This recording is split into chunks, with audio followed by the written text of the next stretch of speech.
Renzo, que é a questão da abertura das Olimpíadas lá em Paris, que é um assunto que está gerando muito burburinho, inclusive dentro dessa nossa micro bolha nacionalista, que tem uma série de dissidências em torno do significado dessa abertura. Assim, tem muita coisa para falar, mas, em primeiro lugar, o que me causa muito estranhamento é que tenha dentro dessa micro bolha pessoas que se dizem nacionalistas, um certo grupo de pessoas, eu não sei se são, se não são, também não sou investigador, não sou CSI para saber quais são os motivos que levam as pessoas a dizerem X ou Y, mas eu acho muito interessante que tenha um grupo de pessoas que fazem uma militância pró-França, que é uma coisa que chega a ser constrangedora.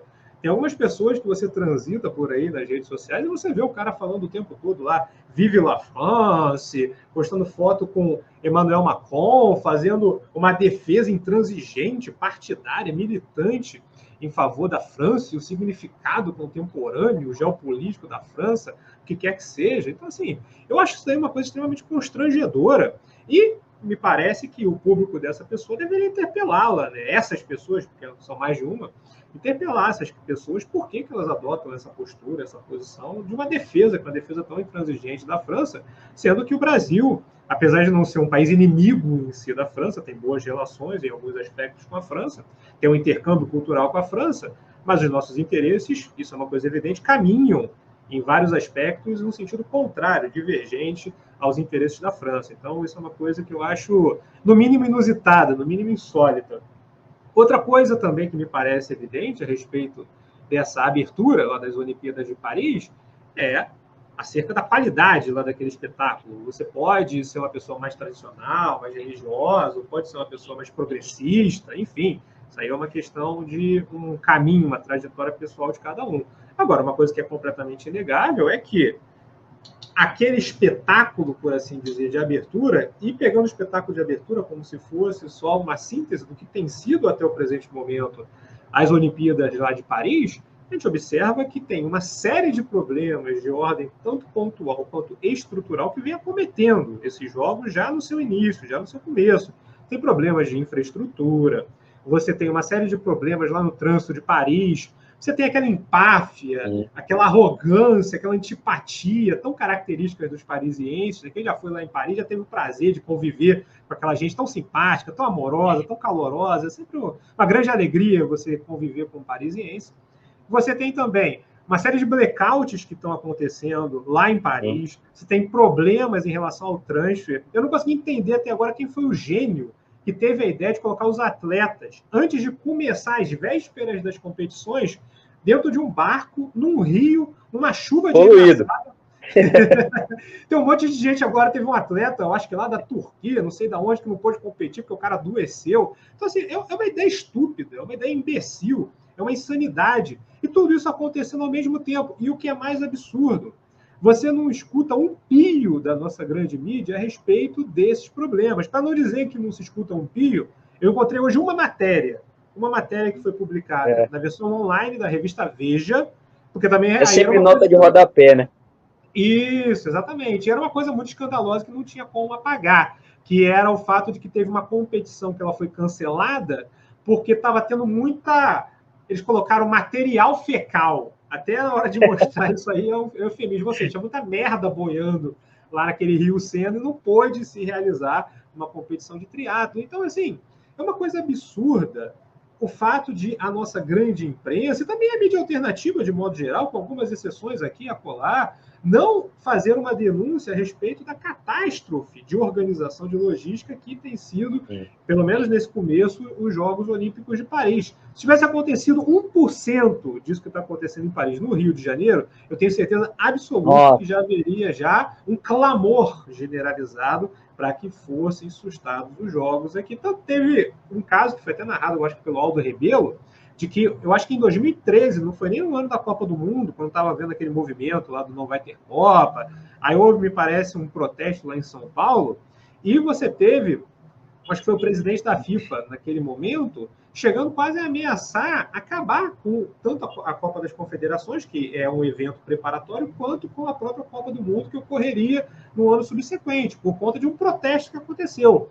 Lá na França, todo dia está acontecendo um protesto, Todo dia está acontecendo briga, tem confronto. Eu vi ontem imagens de uma gangue lá de Saint-Denis, de imigrantes, se confrontando com a polícia. Uma maravilha, você não vê nenhuma movimentação nesse sentido, e você, pior ainda, você não vê nenhuma avaliação e interpretação desses acontecimentos por parte da nossa grande mídia, que, de fato, deu o devido destaque à proporção dessa catástrofe que tem sido os primeiros dias da Olimpíada lá em Paris. Eu até entendo que da parte da Globo isso possa acontecer, né? Porque é evidente, eles contrataram um pacote, dão um produto para eles. Agora, que as outras emissoras não façam, aí realmente me é uma coisa completamente incompreensível. E o último ponto, não sei se o Renzo quer falar alguma coisa a respeito disso, mas o último ponto que eu queria... Vou comentar. Então, o último ponto que eu queria abordar, antes de passar a bola aqui para o Renzo, também é em relação àquela questão que foi o que gerou mais polêmica, que foi a tal da representação, entre aspas, woke, identitária, lá da Santa Ceia, que depois se atribuiu a uma obra de um outro pintor. Eu sempre trabalho com essa coisa dessa ambiguidade. Enfim, agora, aquilo que é evidente é o seguinte: em primeiro lugar, ainda que a referência direta possa ser a obra de um outro pintor, é óbvio que aquilo ali foi uma provocação. Isso é uma coisa evidente. Foi uma provocação que foi dirigida ao público que estaria acompanhando aquele evento, que, naturalmente, aqui no chamado Ocidente, tem uma proporção significativa de pessoas que são cristãs. Agora, em primeiro lugar, a França tem o direito de fazer aquilo. Enfim, estão organizando os jogos, então se a elite francesa quer fazer uma apresentação do país deles que seja aquilo, inclusive eu acho que aquela apresentação que aconteceu foi muito representativa do que é a França hoje. Então, se a ideia da apresentação era apresentar uma espécie de um retrato contemporâneo da França, eu acho que tanto no aspecto da historiografia que foi contada ali, quanto no aspecto dessas releituras, por assim dizer, de obras sacras ou semi-sacras, ou que lidam com temas que são temas sacros, você teve ali uma cara, uma faceta que é muito representativa da França.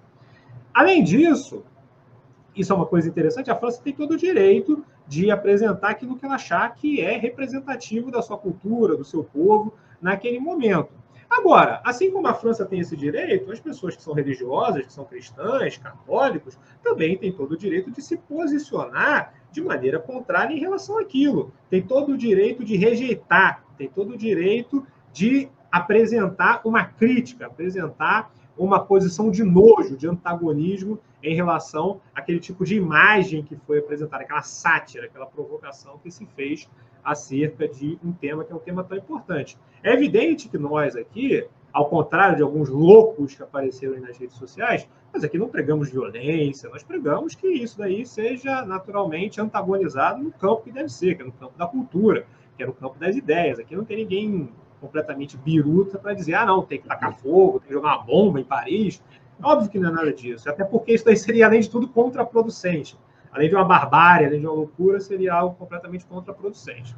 Agora, o que a gente não pode aceitar é que a crítica que nós, brasileiros, somos um país em que mais de 90% da população é cristã, e a maioria desses cristãos são católicos, a gente não pode aceitar que nós, brasileiros, aqui no nosso país, sejamos censurados em relação ao nosso próprio posicionamento, sendo chamados de moralistas. Ora, o que é um moralista? O moralista é uma pessoa que se utiliza de um princípio, de um valor moral, com o objetivo de ganhar, eventualmente, algum tipo de vantagem de ordem política ou de ordem social. Você defender princípios que são princípios inalienáveis, e você defender imagens, figuras, liturgias que são liturgias constitutivas de uma religião, isso não é moralismo. Isso aí é a defesa que você faz do seu credo, a defesa da sua fé. O que é moralismo são pessoas que se valem, por exemplo, de ideologias, como essa ideologia dessa direita liberal, que se apresenta em alguns casos mais esquizofrênicos aí como se fosse uma espécie de um ultraliberalismo católico. Isso sim aí é um moralismo pior. Isso aí é um sacrilégio em relação à doutrina da Igreja Católica. A mesma coisa em relação ao identitarismo, que também é a subversão e a corrupção de algumas agendas, que são agendas importantes, como, por exemplo, a agenda da luta contra o racismo, a agenda da luta contra qualquer forma de violência em relação à mulher, em relação a determinadas minorias. Pega isso, subverte, inverte e transforma numa coisa completamente contrária, que é uma espécie de um fomento, um incentivo à guerra de sexo, à guerra racial, e em alguns casos até uma forma específica e nova de racismo e de sexismo, defendendo absurdidades como segregação racial, defendendo loucuras como a legitimação de certos tipos de violência. Então, isso que é o moralismo, isso que precisa ser combatido. A defesa da fé cristã, da fé católica ou de outras denominações, ela não pode ser censurada, especialmente num país em que a maioria esmagadora da população é católica. Vai lá, eu já falei muito aqui. Não, eu vou comentar aqui da questão simbólica, né, que você já falou ali da questão, você falou um pouco da questão simbólica e você falou bastante da questão da infraestrutura, né, da estrutura que se criou, que foi muito mal feita, diga-se de passagem, para receber os atletas. Mas, assim, do ponto de vista simbólico,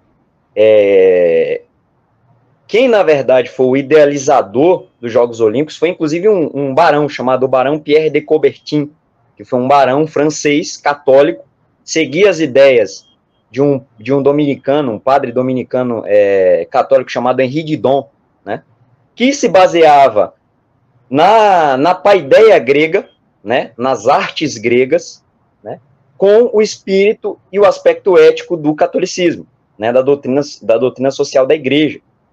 Então, o Pierre de Coubertin, ele usava muito uma frase, né, um termo do latim que se chamava Sitius Altius Fortius, ou seja, mais rápido, mais alto, mais forte, né, dando ênfase exatamente nessa questão da disputa entre os jogadores, os atletas e tudo mais, a disputa interpaíses, internações e tudo mais, e aquele ali dentro da sua modalidade que despendesse mais força, né, maior velocidade, mais rapidez, mais robustez, iria vencer ali determinado prêmio, um determinado setor. Então, a ideia por trás da questão das Olimpíadas é uma ideia cristã. É uma ideia cristã. É uma ideia que vem de uma perspectiva civilizacional cristã, né? Então, o que a França... Isso é até um contraste, né? Porque o barão era francês e o padre também era francês. Então, é um contraste do que a gente pode considerar com a França no período do início do século XX, ali no que a gente chama de Belle Époque, né? Naquele período ali de transição, do final do século XIX para o início do século XX, onde você tinha ainda uma França bem católica, né? Bem católica, diga-se de passagem, com todos os seus contrastes e todos os seus conflitos internos, né? A gente tem lá o caso Dreyfus, que gerou toda aquela polêmica, surge ali a Action francesa, né? Charles Maurras, daquela galera, que eram, diga-se de passagem, católicos, né, e tudo mais. Então, o tradicionalismo católico ali de Péguy, enfim.